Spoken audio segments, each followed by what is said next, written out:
Hey everybody, welcome to Rajtech India. Today the video is about how to correct your UAN details after successful verification of your Aadhaar number. Here the correction of details means your name, date of birth, gender, or your father name or your husband name. Once our Aadhaar number is successfully linked to our UAN number, and after that we cannot able to correct our details in online. Even when we try, for that we need to go to the menus, and when we click on basic details, we will get this message that Aadhaar is already verified, your details aren't editable. That means we cannot able to correct our details or modify our details in online. But we can do that in offline. For that we need to fill a form called PF Joint Declaration Form. I will provide the download link of this form in below video description. From there you can download the PDF format of this form.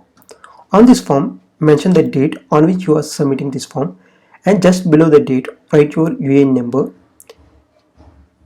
And here to the regional PF commissioner, here mention the address of your PF office. If you don't know the address, then just do a Google search. There you can find the address of your PF office. Here we need to write your name, and after that write the establishment. That means the organization where you are working or where you have already worked.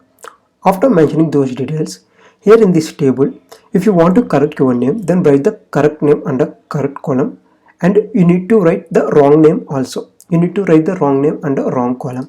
If you want to correct multiple details, then mention all those details, all those correct details and the wrong details which are already present in the EPF account. For example, if you want to correct your date of birth also, then mention the correct date of birth here, and also mention the wrong date of birth which was present in your EPF account and the wrong column. After mentioning all those details, come to this section, name and signature of applicant. Here write your name and also sign on this form. After that, name of authorized signatory.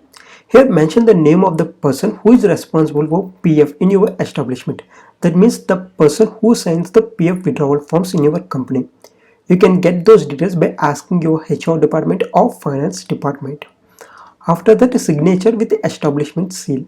Here they take the signature of that authorized person along with the office stamp. After writing all those details, we need to enclose the supporting documents. If you want to correct your name, then you need to submit a copy of your Aadhaar card. If you want to correct your date of birth, then you need to submit a copy of your date of birth certificate or any date of birth proof. If you want to correct your date of joining or date of leaving, then you need to submit a request letter from your employer on their company letterhead to the PF office to change your date of joining or date of leaving. Like this, based on the requirement, based on the details which we want to correct, we need to submit a supporting document. So this is the process of correcting our UAN details after successful verification of Aadhaar. Till now only the offline process is available. There is no online process to correct our UAN details after Aadhaar verification. Still, if you have any questions, then please ask your questions in below comment section. And if you like this video, please share and subscribe to Rajtech India. Thank you.